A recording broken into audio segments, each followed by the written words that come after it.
We're going to go over cryptocurrencies right now. There are a lot of people who think cryptocurrencies are a scam, or they are not tradable, or they are not real, or that they're rigged. What's odd about cryptocurrencies is, before cryptocurrencies came along, every bad thing people said about cryptocurrencies they used to say about Forex, and now Forex is a nice beacon of honesty and integrity compared to cryptocurrencies. Um, is there some truth to that? I think so, especially 2 nights ago. I was trading. I had a couple private clients that I was with on the horn with because they were concerned about this is the Bitcoin dollar, so this is Bitcoin. Um, this 45-degree trend line here is the most important line on the screen. And these arcs represent areas of initially resistance and then support.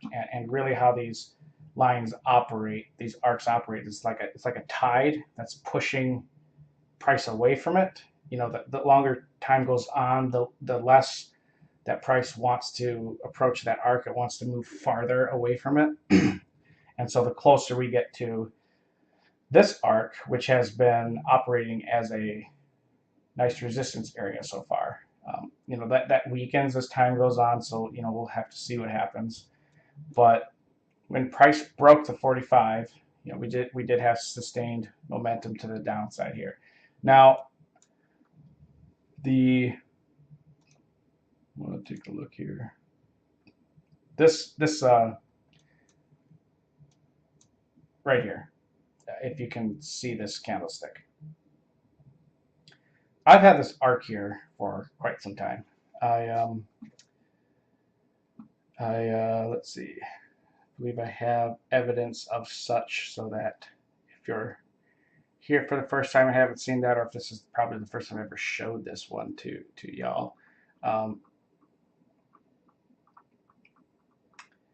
just ask for your patience while I locate this. Was that 8th of December? I suppose that would work. Okay, yeah, this is from the 8th of December. I guess I didn't take a screenshot. I did a trading view link. Well, you can see here, this is the 8th of December. This is the kind of zoomed in Bitcoin pair with the Gantt square is in here. I took that off the screen because it's way too noisy and the square is way too compressed. But otherwise, the arcs are right there. And if we look at the 8th of December,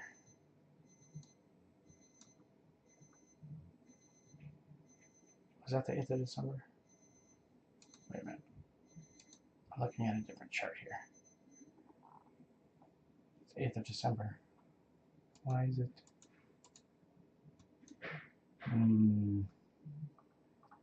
Doesn't seem right.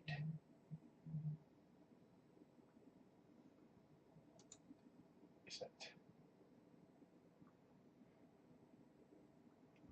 it? Well, anyways, just looking at this here. That might have been an old. I don't know why that is doing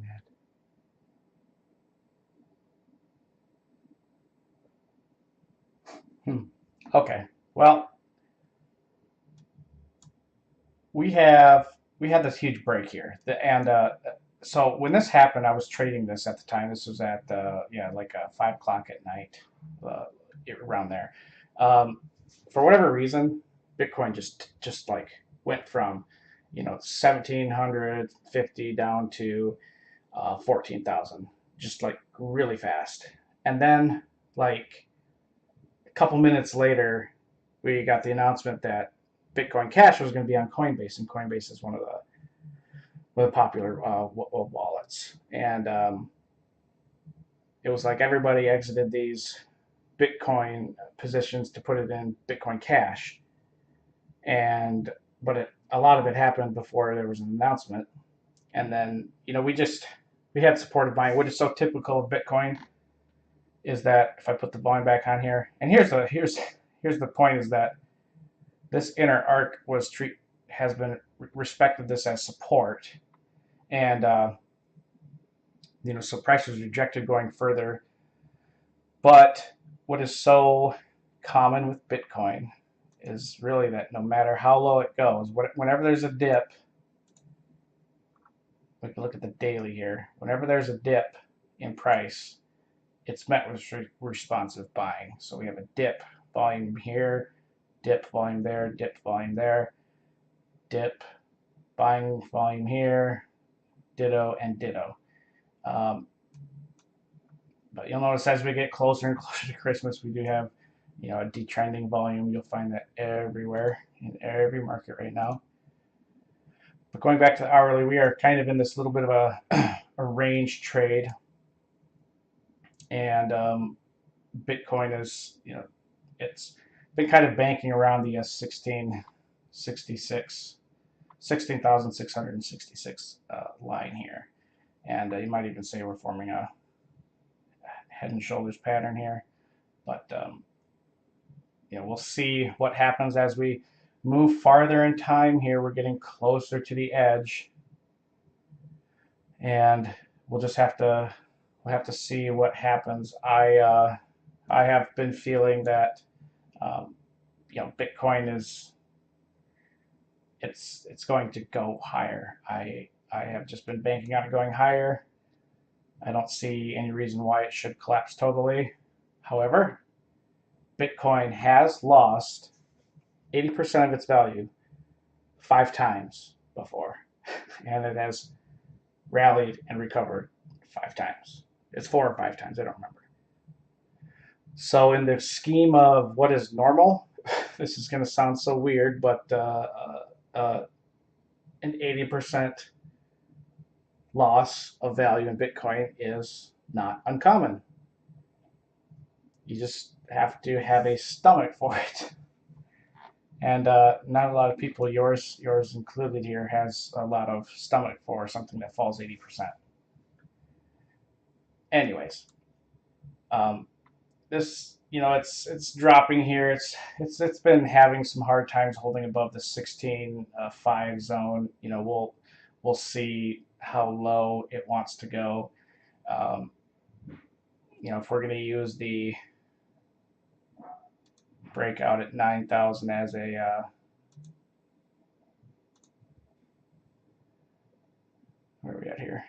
We'll use this swing low as a Fibonacci retracement. I'm not a huge fan of them. I know I've said that before, but if we look at where it might touch first before we have some more movement up, the 0.38 zone is like at the 15,700 area maybe, or even as low as 14,500. It's a 50% retracement.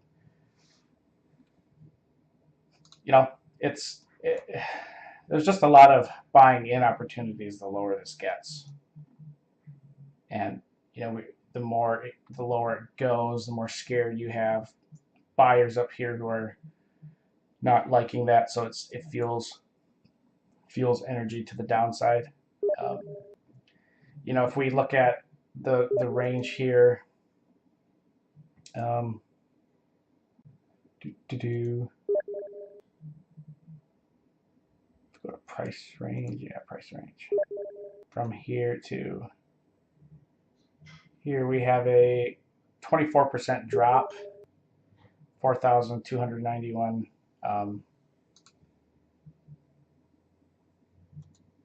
Price drop. Mostly looking for percentage here, but we're kind of in that range of a normal move down. 25% loss is not unheard of. That's wild, isn't it? So whereas you look at like Forex average moves, like that, you get between 3 and 8% in the euro. So yeah, it's kind of a not a bad structure, but you can bet your dollars that when we break this arc and this period of time, that Bitcoin should have some strong momentum to the top side. All right. The other major coin we have is Ethereum. Now, Ethereum is just another cryptocurrency. If you're not familiar with cryptocurrencies, you probably may have heard of Ethereum, may have not heard of Ethereum. You probably have only heard of Bitcoin, but Ethereum is the second most important coin. It's the second highest market cap. Its technology is more advanced. Like Bitcoin is, it's just not it's not efficient anymore as far as how its blockchain works. It's got scalability issues. It's been a huge issue. Without going into all the history of that, there's a lot of politics involved with cryptocurrencies. So when Bitcoin was getting to the point where it was getting kind of bottlenecked by its own limitations, there was basically a civil war in the middle of the year here of 2017, where you had the people who, the miners, the people who kind of operate the most aggregate power for processing the transactions, the people who mine and the mining companies, they wanted to do a oh man, I'm going to get slaughtered if I get this wrong, but they wanted to do a hard fork, which means that all of the data from Bitcoin is then moved into a separate coin that continues, but Bitcoin doesn't recognize anything else. That was Bitcoin Cash. So Bitcoin Cash is just another, it's like a mirror of Bitcoin, but then the software is more advanced. It's like a non-upgradable software update. It can't go backwards. It can only go forwards.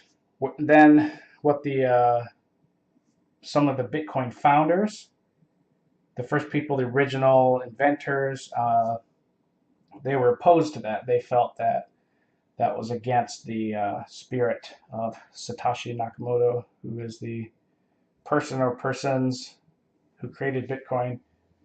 They did a soft fork and used Sedgwick 2 is kind of the, oh man, I'm getting all these terms mixed up. But anyways, I'm not going to bore you with that. Let's look at the price action.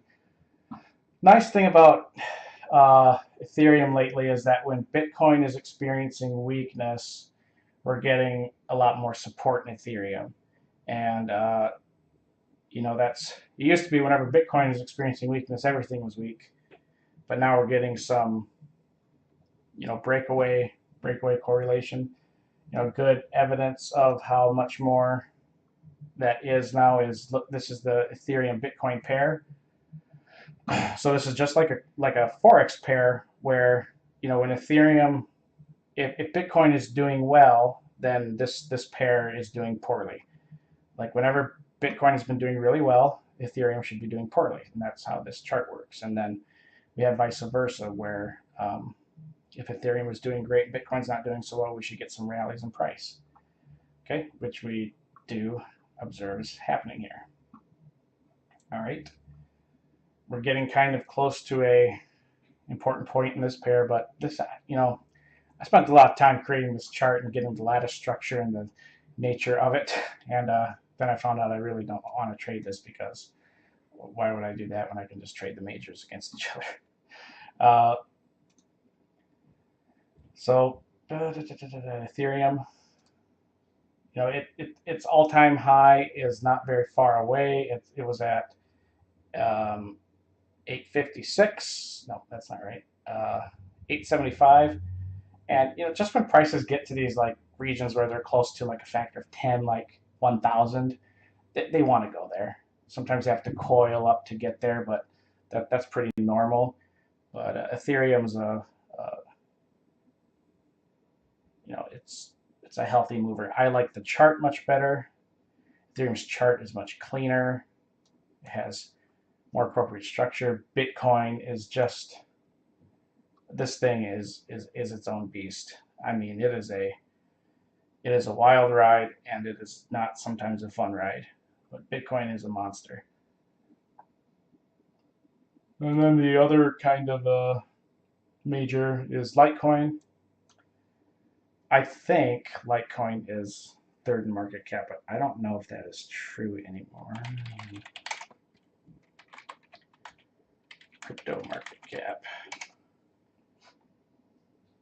Just a couple weeks ago, the entire market cap for cryptocurrencies was like 450 billion. And within a couple weeks, we have the total market cap now is 632 billion. And Bitcoin's dominance used to be at 53%, but that is going down as these other pairs get really more expensive. Technically in market cap, Litecoin, rather Bitcoin is second in market cap, followed by Ripple, and then Litecoin. I only say Litecoin is the third important because Coinbase has that on there. You can only trade, or Bitcoin will only allow you to deposit in Bitcoin, Ethereum, Bitcoin Cash, or Litecoin. Maybe Ripple someday. But oh yeah, look at the euro. It's falling down a little bit there. Litecoin.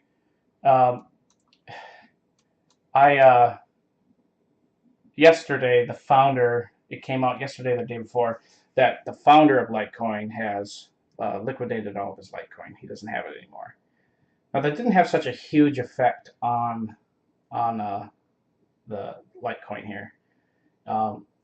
It's kind of just trading a little flat here.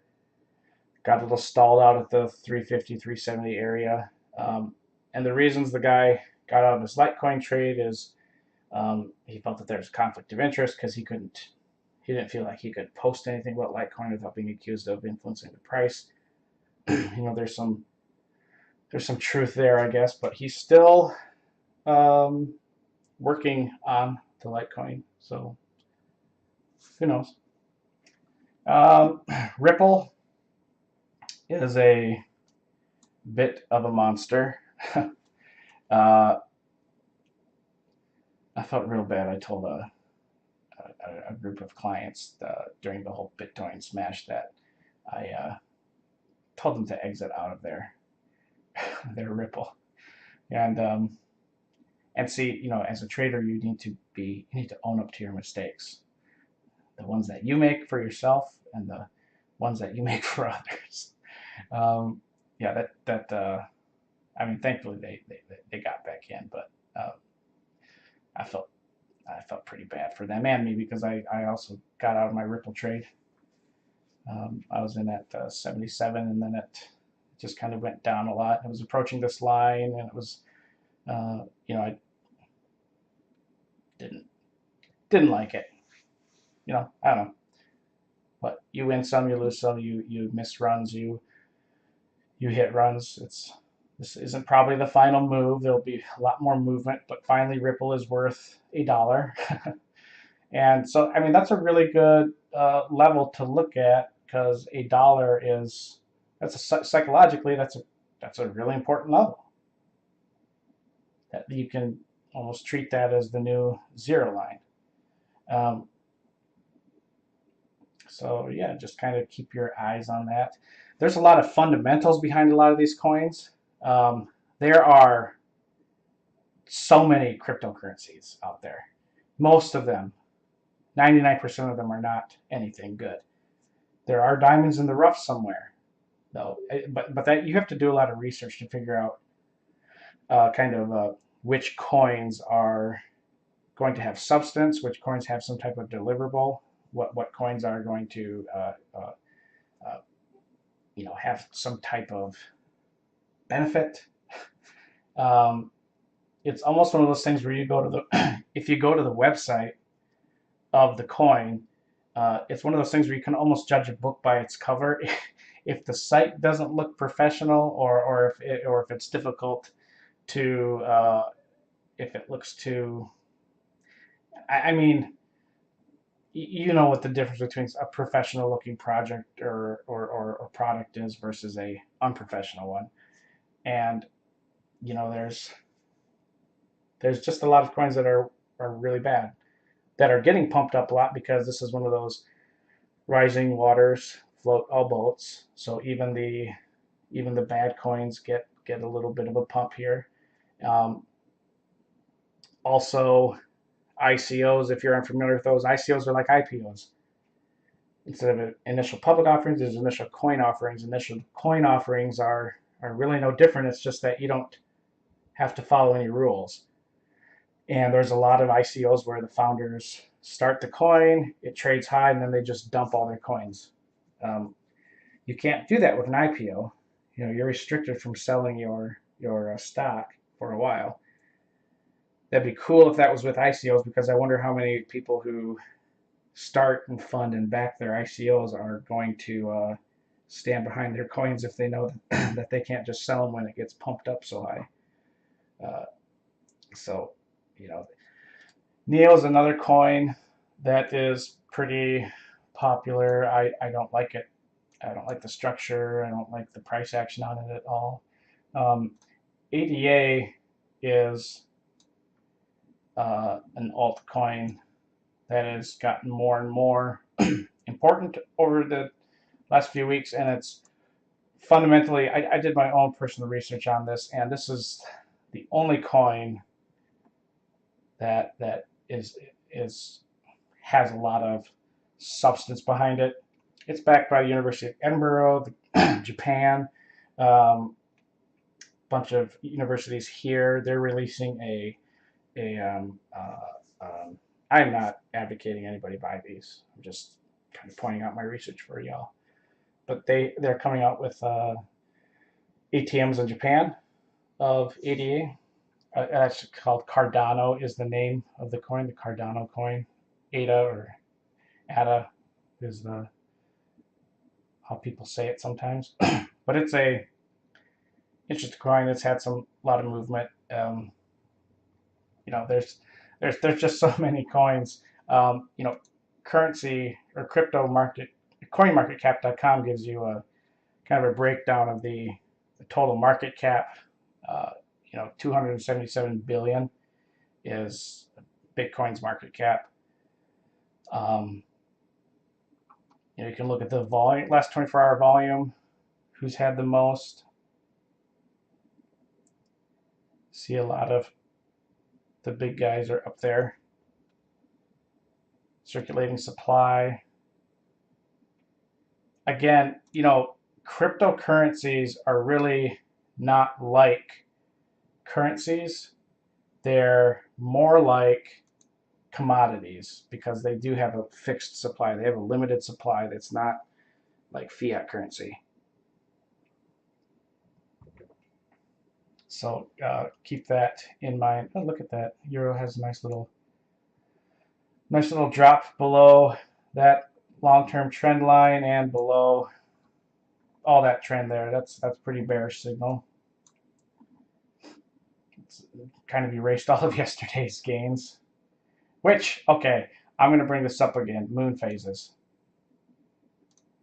All right. Let's go to the daily. Okay, moon phases. Let me do a cleaner chart so you can see moon phases.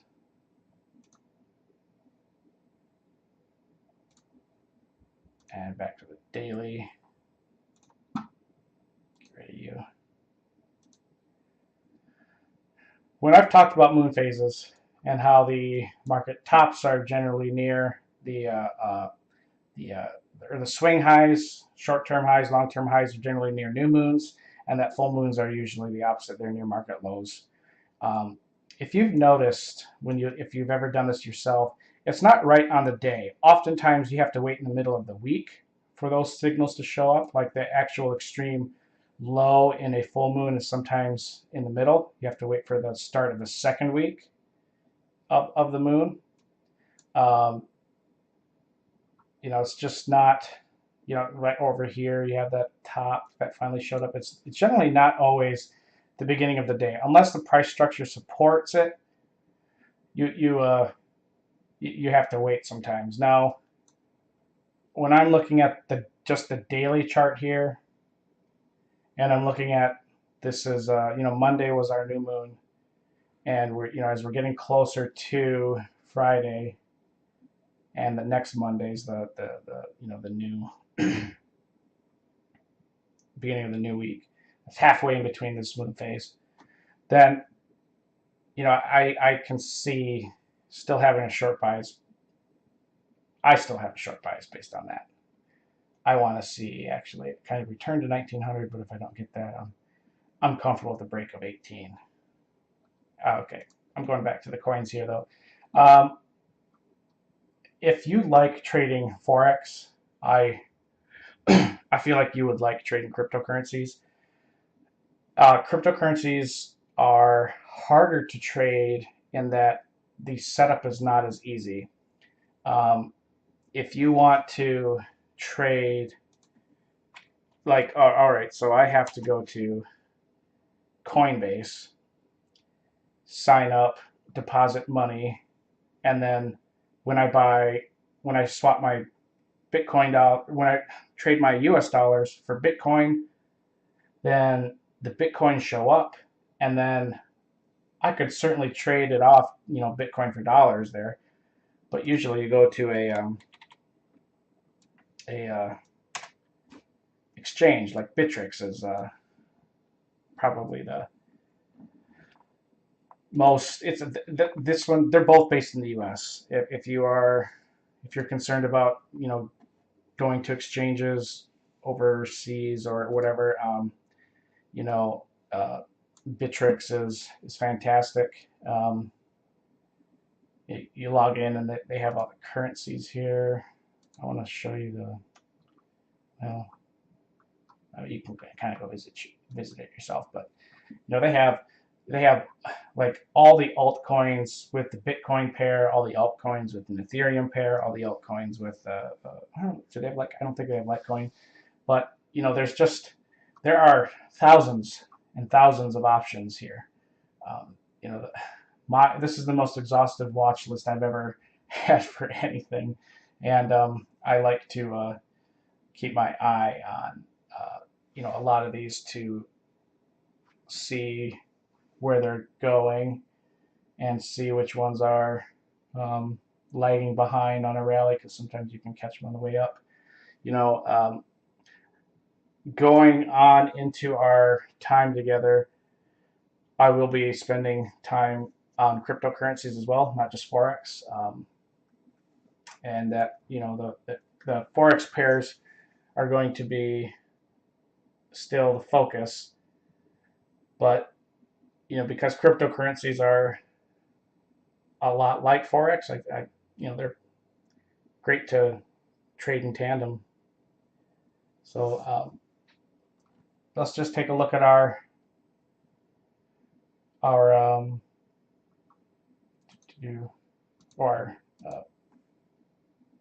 Forex pairs. I'm sorry, I can't talk.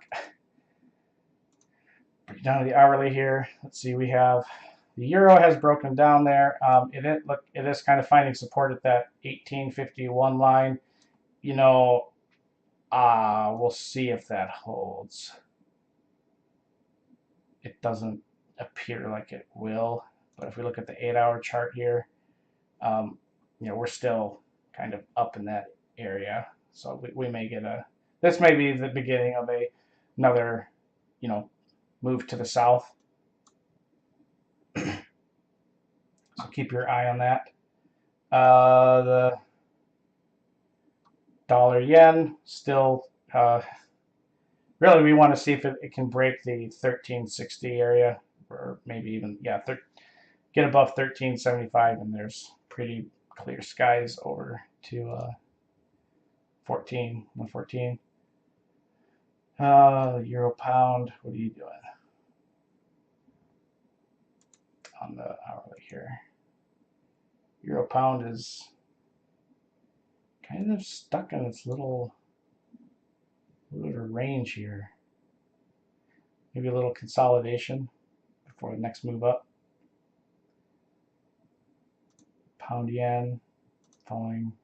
Euro yen, oof, falling. Aussie dollar yen.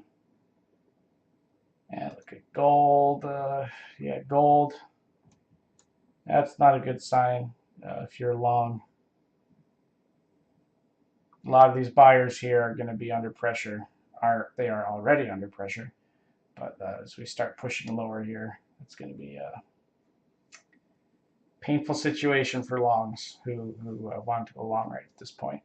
So, you know what? I know I've been with you for a little longer than normal here, but it'll probably be a little bit longer than normal because we're going to be looking at two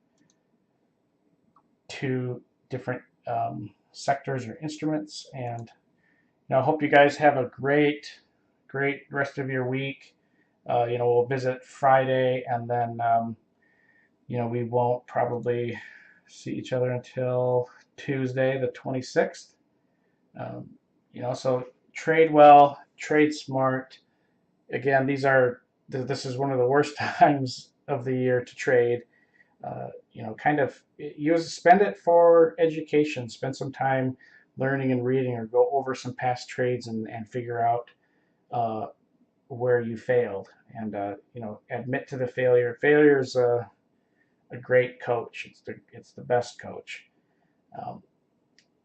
You learn from the things you do wrong, and so don't avoid them. That's one of the bad things about traders is we hate to relive our losses, but we have to do it in order to learn to be better traders, and it's very essential that you do that. So anyways, I hope you guys have a good rest of your day, and we'll see you tomorrow morning. Bye-bye.